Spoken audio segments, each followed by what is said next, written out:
Bonjour à tous et bienvenue sur Mémoire des célébrités, la chaîne où les légendes ne meurent jamais vraiment. Où on rouvre les vieux albums jaunis, où on pousse les portes fermées à double tour des plus grands palaces d'Hollywood.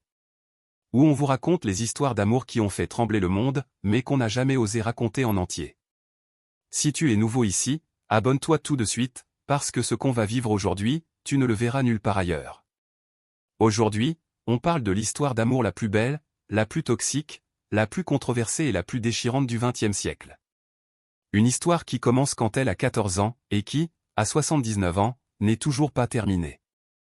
Priscilla Presley a gardé le silence pendant plus de 50 ans. Et puis, en 2024, elle a décidé de tout dire. Tout. Des mots qu'elle n'avait jamais prononcés devant une caméra. Des secrets qu'elle avait juré d'emporter dans sa tombe. Préparez-vous, parce que ce que vous allez entendre va vous retourner le cœur. Imaginez la scène. Septembre 1959. Allemagne de l'Ouest. Une petite ville près de la base militaire américaine de Wiesbaden. Une adolescente de 14 ans, Priscilla Ann Beaulieu, habillée d'une simple robe de marin bleu marine et blanc, entre dans une maison de location banalement meublée. Elle n'a aucune idée que, dans quelques minutes, sa vie va basculer pour toujours. Dans le salon, il y a Elvis Presley. 24 ans. La plus grande star du monde. Il est en uniforme militaire, mais il porte déjà ce regard qui fait fondre des millions de filles. Et ce soir-là, ce regard se pose sur elle. Il s'approche lentement, un sourire en coin, et lui lance. Eh bien, qu'est-ce qu'on a là? Tu es en première ou en terminale? Priscilla, intimidée, répond d'une toute petite voix. Non, je suis en troisième. Elvis éclate de rire, eh ben, t'es juste un bébé. Mais ce bébé, il va le garder dans sa tête toute la soirée. Il s'assoit au piano. Il commence à chanter. Et plus Priscilla reste impassible, plus il chante fort, plus il chante juste pour elle. Elle racontera des années plus tard. Je voyais bien qu'il essayait d'attirer mon attention. Plus je faisais semblant de ne pas être impressionné, plus il chantait pour moi seul. Je n'arrivais pas à y croire, Elvis Presley essayait de m'impressionner, moi. Troisième soirée. Il lui demande de monter à l'étage. Seule. Elle hésite. Il pose sa main sur son bras et lui dit doucement. Écoute-moi bien, je te jure sur tout ce que j'ai de plus cher, je ne te ferai jamais aucun mal. Je te traiterai comme ma petite sœur. Et pendant presque 8 ans, il tiendra parole. Mais avant ça, il faut convaincre les parents. Le beau-père de Priscilla, le capitaine Paul Beaulieu, officier strict, n'est pas du tout ravi. Un soir, Elvis se présente chez eux, en uniforme impeccable, cheveux gominés, l'air du gendre parfait. Paul Beaulieu va droit au but. Qu'est-ce que vous voulez à ma fille? Elvis, sans ciller. Monsieur, je suis très attaché à elle. Elle est bien plus mature que son âge. Et croyez-moi, être loin de chez moi, c'est dur. J'ai besoin de quelqu'un à qui parler. Ne vous inquiétez pas, capitaine, je prendrai soin d'elle comme de la prunelle de mes yeux.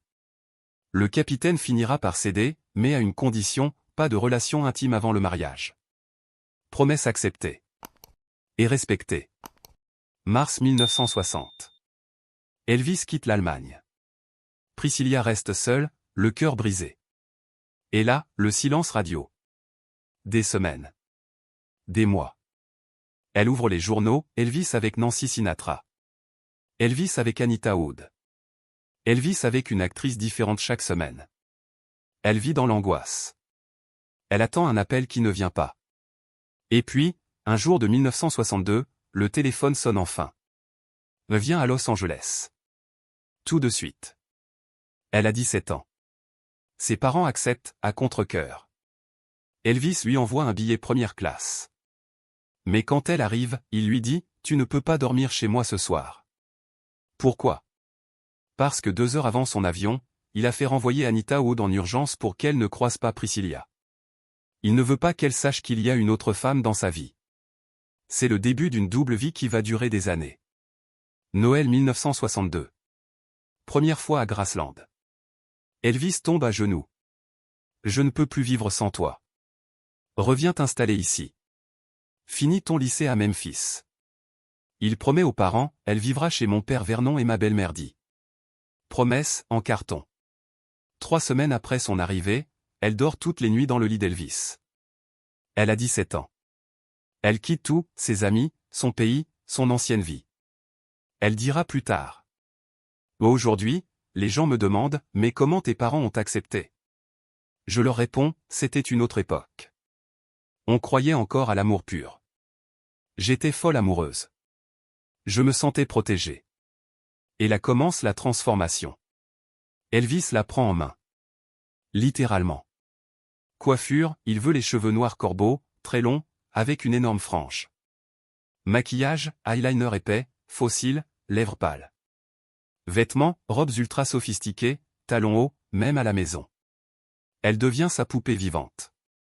Elle racontera. J'étais son idéal féminin. Il me modelait comme une statue. Et pourtant, toujours pas de relation intime. Elvis a grandi dans le sud profond. Il a une règle d'or. Celle que j'épouserai doit être pure le jour du mariage. Mais en parallèle, il continue ses aventures à Hollywood. Priscilla reste seule à Graceland. Pas une seule photo d'elle dans la maison. Ordre du colonel Parker. Les fans doivent croire qu'Elvis est libre. Sinon, adieu les ventes de disques. 1er mai 1967. 3 heures du matin. Un jet privé décolle de Palm Springs. À bord, Elvis, Priscilla, et quelques amis très proches. Direction Las Vegas. Cérémonie ultra secrète dans une petite salle de l'Aladin Hotel. 14 invités seulement. La robe de Priscilla est blanche, courte, avec des perles. La bague, un diamant de 3,5 carats entouré de 20 diamants plus petits. Et cette nuit-là, enfin, leur première fois. Priscilla dira, les yeux brillants. Ce fut un tourbillon de passion, de tendresse et d'émotion. J'avais attendu 8 ans. 9 mois plus tard, jour pour jour, 1er février 1968. Naissance de Lisa Marie Presley. Elvis est fou de joie, mais quelque chose a changé. De nombreux biographes l'ont écrit, après la grossesse, Elvis ne regarde plus Priscilla de la même façon. Elle est devenue, la mère de son enfant, plus la jeune fille qu'il avait façonnée. Elle dira elle-même. Ma vie tournait entièrement autour de lui. Je n'existais que pour le rendre heureux. Mes problèmes? Secondaires. Elle l'accompagne même chez le dentiste, parce qu'elle a peur qu'une assistante lui fasse du charme. 1972, Priscilla découvre le karaté. Au début, c'est pour faire plaisir à Elvis. Puis elle rencontre Mike Stone, champion américain, grand, charismatique. Les leçons privées commencent. Et un jour, c'est plus que du karaté. Dans son livre Elvis and Me, elle écrit noir sur blanc. Ma relation avec Mike s'était transformée en liaison. Un soir de 1972, elle rentre à Graceland et dit à Elvis. Je pars. J'ai besoin de vivre. De me découvrir. Elvis s'effondre. Il pleure comme un enfant. Il la supplie. Rien n'y fait. 1973, tribunal de Santa Monica. Ils sortent main dans la main. Elvis monte sur scène à Las Vegas et déclare devant des milliers de personnes. Priscilla est la femme la plus magnifique que je connaisse. On reste les meilleurs amis du monde. Ce divorce n'est pas à cause d'un autre homme ou d'une autre femme. C'est à cause de ma carrière. J'étais absent 300 jours par an. Ce n'était pas juste pour elle. Et pour preuve d'amour, il lui offre un manteau de vison blanc. Elle lui offre une Rolls-Royce à 42 000 $. 16 août 1977. Priscilla fait des courses avec sa sœur. Son père l'appelle, Joe Esposito essaie de te joindre d'urgence. Elle grille tous les feux rouges pour rentrer. Elle décroche. Joe, la voix brisée. Priscilla. Elvis est parti. Elle hurle. Elle s'effondre. Un jet privé la ramène à Graceland. Quand elle entre, elle entend Vernon Presley hurler de douleur dans l'escalier. Ce cri, elle dit qu'il résonne encore dans sa tête, 47 ans après. Et puis les années passent. Lisa Marie nous quitte à son tour en 2023. Et Priscilla, à 79 ans, décide enfin de parler comme jamais. En novembre 2024, lors d'un événement à Las Vegas, elle lâche cette phrase qui a fait le tour du monde. Juste avant de mourir, Elvis m'a écrit une lettre. Il disait, s'il m'arrive quelque chose, promets-moi de raconter un jour la vérité. Que je t'ai aimé plus que tout au monde. Que tu étais mon univers. Ce soir, je tiens ma promesse. Elle n'a jamais voulu se remarier. On lui demande pourquoi. Elle répond, les larmes aux yeux. Personne ne pourra jamais égaler Elvis. Il était mon mentor, mon amour, mon Dieu. Je vivais et je respirais à travers lui. Même mort, il est encore là. Tous les jours. Alors oui, c'est l'histoire d'une petite fille de 14 ans qui est entrée dans la vie du roi du rock'n'roll. Et qui, à 79 ans, n'en est toujours pas sortie. C'est l'histoire d'un amour absolu, toxique, magnifique, destructeur. Un amour qui a survécu à tout, sauf à la mort. Dites-moi dans les commentaires, et soyez sincères. Est-ce que Priscilla a vécu le plus grand amour de tous les temps? Ou la plus belle prison dorée que l'argent et la gloire pouvaient acheter? Je lis absolument tous vos commentaires. Les plus émouvants seront épinglés. Si cette histoire vous a bouleversé, laissez juste un petit cœur en dessous.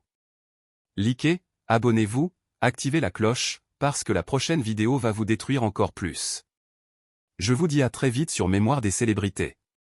Où les stars ne meurent jamais vraiment.